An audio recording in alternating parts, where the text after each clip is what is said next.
Okay, so the today's lecture is about salts. Okay, so we are going to talk more about salts. That is the topic number 2.4. And ये सभी तक आप लोगों को पता चल गया होगा कि सॉल्ट किस तरह से हमको मिलते हैं.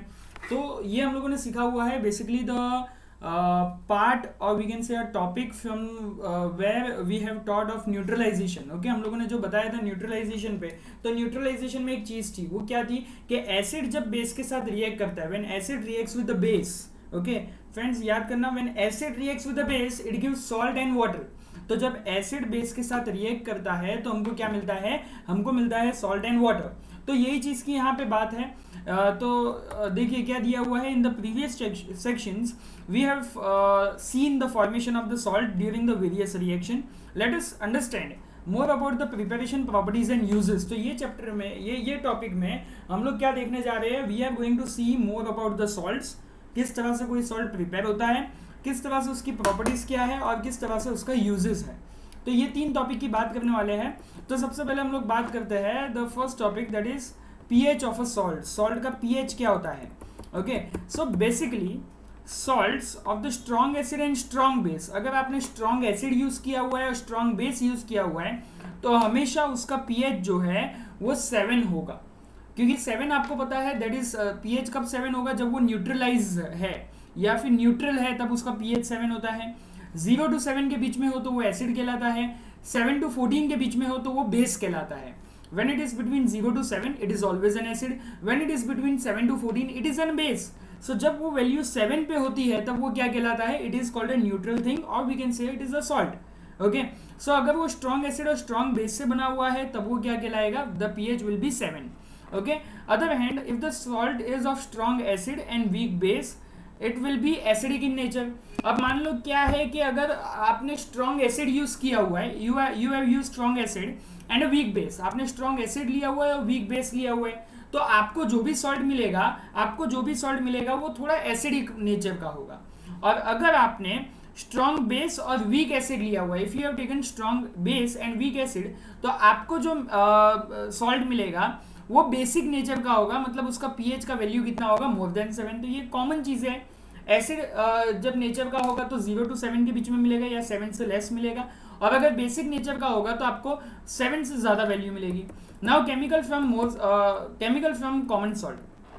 By now, you have learned that the salt formed by the combination of hydrochloric acid and sodium hydroxide solution is called sodium chloride. तो ये अभी तक हम लोग पढ़ चुके हैं. That is the combination of the hydrochloric acid. Hydrochloric acid और sodium hydroxide को जब मैं mix करता हूँ तो I'll get sodium chloride. And this is the salt that you use in the food. और ये जो salt है हम लोग food के तौर पे use करते हैं, which is also a neutral salt. Sea water contains many salt dissolved in it. Sodium chloride is separated from this salt. Deposited of the salt found in the several part of the world. These large crystals are often brown due to the impurities. कभी कभी ये crystal जो है, आपको पता है सी water में ये सॉल्ट पाया जाता है जिसको हम लोग सोडियम क्लोराइड या हम लोग कॉमन सॉल्ट बोलते हैं. और जो हम लोग फूड में टेस्ट लाने के लिए नमक डालते हैं हम लोग, तो that is the sodium chloride. और हर जगह पे जनरली ये क्रिस्टल के फॉर्म में होता है. कभी कभी ये क्रिस्टल जो है वो ब्राउन कलर का भी पाया जाता है because of the impurities in that. Okay, impurity के कारण कभी कभी ये ब्राउन कलर का पाया जाता है. And this is called a rock salt. और उसको हम लोग क्या बोलते हैं, रॉक सॉल्ट बोलते हैं. Beds of the rock salt were formed when the seas bygone ages dried up. Rock salt is mined like a coal. और ये रॉक सॉल्ट को हम लोग निकालना होता है लाइक अ कोल. कोल की जिस तरह से एक्सट्रैक्शन होती है उसी तरह से ये रॉक सॉल्ट की भी एक्सट्रैक्शन होती है. You must have heard about the Mahatma Gandhi. आप लोगों ने सबने महात्मा गांधी के दांडी मार्च के बारे में तो सुना ही होगा. दांडी मार्च के बारे में आपने बात भी की होगी. ओके, वो दांडी मार्च किसके बारे में थी, तो सॉल्ट लॉ जो था, सॉल्ट के ऊपर जो ब्रिटिशर्स हमारे से टैक्स लेते थे, they are charging a heavy tax on the salt. And basically the salt was available free of cost from the nature. So that was Gandhiji thought that it was like against law. It is against it is one kind of exploitation we can say. एक तरह का हमारा exploitation होता था. So Gandhiji decided to break this salt law.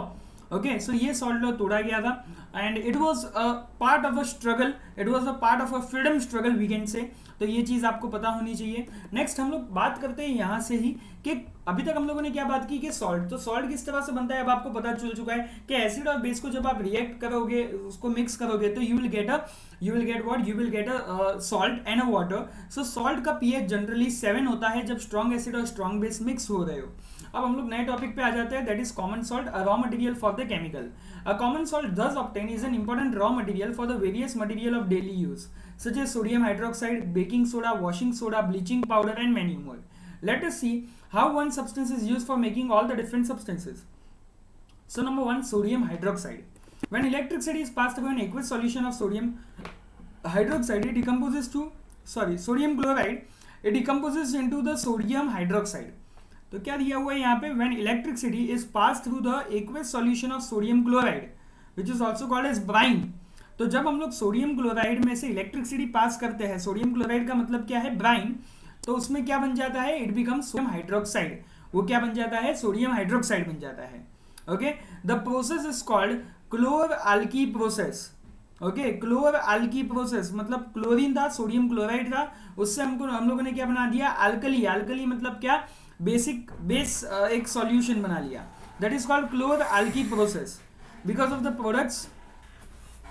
Products form are chlor that is chlorine and alkali that is sodium hydroxide. Okay, तो यहाँ पे simple चीज बोली हुई है कि व्हेन इलेक्ट्रिसिटी इज पास्ड, जब हम लोग इलेक्ट्रिसिटी पास करेंगे in the aqueous solution of sodium chloride, it will form the sodium hydroxide. वो क्या बन जाएगा, सोडियम हाइड्रोक्साइड। यहाँ पे वो रिएक्शन लिखी हुई है, क्या लिखा हुआ है कि NaCl का हम लोगों ने एक्वस सॉल्यूशन बनाया। एक्वस सॉल्यूशन मतलब क्या, NaCl को हम लोगों ने H2O के साथ मिक्स किया। NaCl को हम लोगों ने जब H2O के साथ मिक्स किया तो क्या फॉर्म हो जाएगा, NaOH यानी सोडियम हाइड्रोक्साइड, और क्लोरीन और हाइड्रोजन जो है वो अलग हो जाएगा, क्लोरीन और हाइड्रोजन निकल जाएगा। सो सोडियम क्लोराइड से हम लोगों को क्या मिला, सोडियम हाइड्रोक्साइड मिला। ओके, और यही चीज यहाँ पे एक सेल के फॉर्म में दिखाया हुआ है। ओके, तो यहाँ पे आप देख सकते हो कि NaOH ये प्रोसेस से यहाँ पे फिल्टर आउट होके निकलेगा बाहर। Okay, brine containing NaOH। Okay, यहाँ से हम लोग पहले ब्राइन डालेंगे, ब्राइन मतलब कि ये आप देख सकते हो sodium chloride NaCl, basically brine डालेंगे, एक बाजू से हम लोग ब्राइन डालेंगे, दूसरी बाजू से हमको ब्राइन कंटेनिंग NaOH मिलेगा। सो दिस इज, ये आपको सेल याद नहीं रखना है बेसिकली, बट आपको ये प्रोसेस याद रखनी है कि प्रोसेस में क्या होता है। ओके, तो प्रोसेस में बेसिकली क्या हो रहा है कि इलेक्ट्रिसिटी हम लोग पास कर रहे हैं NaCl के एक्वस सॉल्यूशन से, और हमको क्या मिल रहा है, sodium hydroxide and chlorine and hydrogen in the gas form. Okay, अब सेकंड टॉपिक पे हम लोग आ जाते हैं जो है ब्लीचिंग पाउडर। अब ब्लीचिंग पाउडर में क्या बोला गया है, you have already come to know that chlorine is produced during the electrolysis of aqueous solution of sodium chloride. This chlorine is used for the manufacture of the bleaching powder. देखो अभी हम लोगों ने देखा, यहाँ पे देखिए आप कि हम लोगों ने जब NaCl में H2O मिक्स किया, ओके, एक्वस सॉल्यूशन NaCl का बनाया, उसमें से इलेक्ट्रिसिटी पास की, तो हमको क्या मिला, NaOH मिला, Cl2 मिला और H2 मिला। मतलब ये Cl2 हमको अलग से मिला, क्लोरीन गैस जो अलग से मिला, and this chlorine gas is used for manufacturing of bleaching powder. यहाँ पे वही चीज का बोला हुआ है कि ये जो क्लोरीन गैस सबको अलग से मिलती है, that is use for manufacturing of bleaching powder. वो ब्लीचिंग पाउडर के मैन्युफैक्चर में हम लोग यूज कर सकते हैं। Okay, now bleaching powder is produced by the action of the chlorine on a dry slaked lime CaOH twice. Okay, तो ये आपको ये पॉइंट अंडरलाइन कर लेना है, हो सके तो लिख लेना है। क्या बोला गया है यहाँ पे, तो bleaching powder is produced, bleaching powder किस तरह से प्रोड्यूस होता है, ब्लीचिंग पाउडर का पहले हम लोग रिएक्शन का जो उसका मॉलिक्यूल फॉर्म है वो देख लेते हैं। मॉलिक्यूलर फॉर्म क्या है bleaching powder, CaOCl2, that is CaOCl2। Okay, तो ब्लीचिंग पाउडर इज फॉर्म्ड और it is produced by the action of chlorine on a dry slaked lime. मतलब CaOH2 में जब हम लोग Cl2 डालेंगे तब हमको क्या मिलेगा, CaOCl2 प्लस H2O। और ये जो है क्वाइट कॉम्प्लेक्स रिएक्शन है, आप खाली इस तरह से याद रख सकते हो कि OH2 में से H2O निकल गया, और H2 मतलब 2H और 1O निकला, तो 1O बच गया, वो O जो है वो Cl2 के साथ मिक्स होकर CaOCl2 मिलेगा। ओके, ब्लीचिंग पाउडर कहाँ कहाँ पे यूज होता है उसकी बात कर देते हैं हम लोग। So it is use for bleaching of cotton, linen. Okay, linen cotton textile industry में बनता है। For bleaching the wood pulp in the paper factories में ये यूज होता है bleaching powder. And for bleaching the washed clothes in the laundry में भी bleaching powder का यूज होता है. Okay, it is an oxidising agent in many chemical industry, बहुत सब केमिकल इंडस्ट्री में भी यूज होता है. And it is also use to make the water jump भी. ओके, पानी को जंप भी बनाना है तभी भी ब्लीचिंग पाउडर का हम लोग यूज करते हैं. तो तीन चीजें आ गई. एक तो टेक्सटाइल इंडस्ट्री में इसका कॉटन और लिनेन को टेक्सटाइल इंडस्ट्री में हम लोग ब्लीच करने के लिए यूज करते हैं. ओके, पेपर फैक्ट्रीज में यूज होता है और वॉश्ड क्लोथ्स इन अ लॉन्ड्री. फिर केमिकल इंडस्ट्री में यूज होता है एंड ड्रिंकिंग वाटर में ये यूज होता है. नेक्स्ट हम लोग बात करते हैं another type of salt that is called a baking soda. Okay, तो अब बेकिंग सोडा जनरली ये किचन में एक कॉमन नाम है. Okay, it is commonly used in kitchen for making the tasty crispy pakoras. Sometimes it is added for faster cooking. कभी कभी हम लोग खाना जल्दी पक जाए उसके लिए भी बेकिंग सोडा डालते हैं. The chemical name of the compound of is sodium hydrogen carbonate. तो ये आपको केमिकल फॉर्मूला बेकिंग सोडा के लिए याद रखनी है. It is NaHCO3. तो बेसिकली ये सोडियम कार्बोनेट, लेकिन ये H आया उसके लिए उसका नाम क्या लग जाएगा, sodium hydrogen carbonate. Sodium hydrogen carbonate. Okay, it is produced using sodium chloride as one of the raw material. तो इसमें भी NaCl मतलब कि नमक डलता है. हम लोग NaCl में क्या डालेंगे, H2O डालेंगे, CO2 डालेंगे और अमोनिया डालेंगे. ओके, तो NaCl में हम लोगों ने तीन चीज डाली, H2O, CO2 एंड NH3. तो हमको क्या मिलेगा, NH4Cl और NaHCO3. हमको ये NaHCO3 यहाँ पे मिलेगा, that is sodium hydrogen carbonate. दूसरा क्या मिलेगा, अमोनियम क्लोराइड मिलेगा. ओके, तो ये अमोनियम क्लोराइड हमारे लिए ये क्या है, एक तरह से ये वेस्ट प्रोडक्ट है. हमको तो क्या चाहिए, सोडियम हाइड्रोजन कार्बोनेट चाहिए. ओके, अब ये जो सोडियम हाइड्रोजन कार्बोनेट है उसको अगर आप हीट करोगे तो आपको वापस से सोडियम कार्बोनेट मिलेगा. मतलब उसमें से हाइड्रोजन जो है वो लूज हो जाएगा. यानी NaHCO3 को जब आप हीट करोगे तो H2O CO2 निकल जाएगा और आपको क्या खाली क्या मिल जाएगा, Na2CO3 मिलेगा. ओके, तो ये रिएक्शन भी इंपॉर्टेंट है, हो सके तो उसको लिख लेना. Now sodium hydrogen carbonate has got various useful uses in the house hold. Okay, house hold uses मतलब के खाना बनाने के टाइम पे किचन के इसके बहुत सब यूजेस हैं जो हम लोग देखने वाले हैं. For making the baking powder which is the mixture of the baking soda, that is sodium hydrogen carbonate and mild edible acid such as tartaric acid. When baking powder is heated or mixed in water, the following reaction take place. तो ये एक reaction place होती है NaHCO3 में H+ अगर आप डालो तो it will form CO2 plus H2O plus sodium salt of acid. Carbon dioxide produced during the reaction can cause the bread or cake to rise and make them spongy. Okay, तो यहाँ पे जो carbon dioxide gas जब निकलती है तो इसके कारण uses of the baking soda, तो पहला तो यही चीज़ कि भाई केक बनाने के काम में आता है या ब्रेड बनाने के काम में आता है या ब्रेड या केक को सॉफ्ट और स्पॉन्जी करने के काम में ये बेकिंग सोडा आता है. Sodium hydrogen carbonate is also an ingredient in an anti acids. तो हम लोग जो इनो वगैरह लेते हैं उसमें भी ये बेकिंग सोडा डाला जाता है to neutralise the acidic effect. ये हम लोगों ने पहले भी पढ़ा हुआ है. एसिडिक इफेक्ट को न्यूट्रलाइज करने के लिए या स्टमक में जब हमारे एसिडिटी होती है तो उसको न्यूट्रलाइज करने के लिए ये एंटी एसिड के तौर पे बेकिंग सोडा का यूज किया जाता है. It is also used soda acid fire extinguisher. Fire extinguisher में भी इसको यूज किया जाता है जिसको हम लोग सोडा एसिड फायर एक्सटिंग्विशर बोलते हैं. तो ये it's all about baking soda. Next हम लोग टॉपिक पे आ जाते हैं, that is called washing soda. Okay, so another chemical that can be obtain bye sodium chloride. तो ये भी केमिकल जो है वो सोडियम क्लोराइड से हम लोग ऑब्टेन करते हैं, दैट इज Na2CO3 10H2O. यानी यहाँ पे Na2CO3 के कितने मॉलिक्यूल है, Na2CO3 का तो एक ही मॉलिक्यूल है लेकिन H2O के कितने मॉलिक्यूल है, 10 मॉलिक्यूल्स. यानी वाटर के 10 मॉलिक्यूल के साथ एक Na2CO3 जुड़ा हुआ है. Okay, you have seen about sodium carbonate can be used by heating the baking soda. Recrystallisation of sodium carbonate gives washing soda. तो यहाँ पे Na2CO3 जो हमको मिला यहाँ पे आप देख सकते हैं, यहाँ पे हम लोगों ने वॉशिंग सोडा में बेकिंग सोडा में हम लोगों ने यहाँ पे किया था Na2CO3, दिख रहा है आपको. सो ये Na2CO3 में जब हम लोग 10 मॉलिक्यूल्स ऑफ वाटर डाल देंगे या एक्सेस ऑफ वाटर डालेंगे,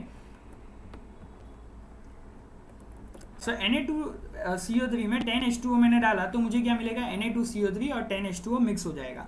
मतलब सोडियम कार्बोनेट में हम लोगों को क्या डालना है, 10 मॉलिक्यूल्स ऑफ वाटर डालने हैं.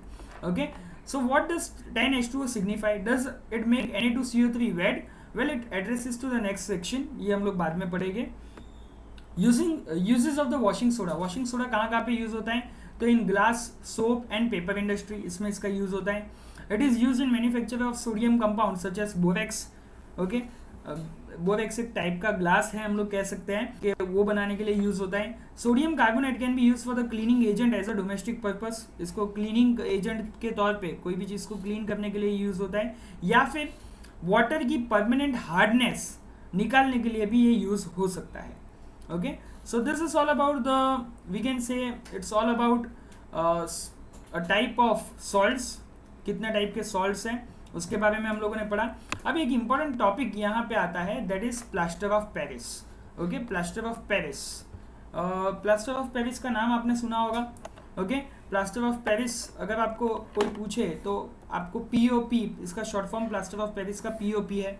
ओके, सो ये जनरली क्या है वो हम लोग पढ़ते हैं, तो एक जिप्सम का मटेरियल होता है, देखिए हम लोग पढ़ते हैं उसको। On heating gypsum at 373 kelvin temperature it loses the water molecule and becomes a calcium sulphate hemihydrate. Okay, gypsum को जब हम लोग 373 इतने हाई टेम्परेचर पे जब हम लोग हीट करते हैं तो वो पानी का मॉलिक्यूल जो है वो लूज कर देता है, it loses the water molecule and becomes CaSO4 half H2O। Now what is half H2O? It loses the water, और खाली अभी हाफ H2O बचा हुआ है, मतलब कैल्शियम, Ca मतलब कैल्शियम, SO4 मतलब sulphate, and half H2O is hemihydrate, and this is called the plaster of Paris, और इसको ही हम लोग क्या बोलते हैं, it is called plaster of Paris. Okay, अब ये प्लास्टर ऑफ पेरिस कहाँ पे यूज होता है, तो the substance which the doctor uses as a plaster for supporting the fracture bone at a right position. तो कभी कभी आपको जो फ्रैक्चर हो जाता है तब जो डॉक्टर जो है वो आपको हाथ में जो प्लास्टर ऑफ पेरिस लगा के देते हैं ताकि आपका जो फ्रैक्चर बोन है वो राइट पोजीशन पे हो, उसके लिए प्लास्टर ऑफ पेरिस का यूज होता है। Plaster of Paris is a white powder and on mixing with water it again changes to gypsum once again and giving the solid mass. देखो वापस से क्या बोला हुआ है कि CaSO4 हाफ H2O में जब हम लोग पानी ऐड कर देते हैं, मतलब 1.5 H2O वापस से ऐड कर देते हैं, तो वापस से वो क्या बन जाता है, जिप्सम बन जाता है, मतलब CaSO4 2H2O। अब ये चीज़ जो है वो सॉलिड, एकदम सॉलिड मटेरियल बन जाएगा, और ये सॉलिड मटेरियल क्या करेगा, चीज़ को या फ्रैक्चर बोन को हिलने नहीं देगा, वो आपकी जो बोन है वो राइट पोजिशन पे रह सकता है। Okay, so this is all about the chapter acid and base. So we have completed so far the chapter acid and base. In next lecture we are going to discuss the question answer of this. Thank you.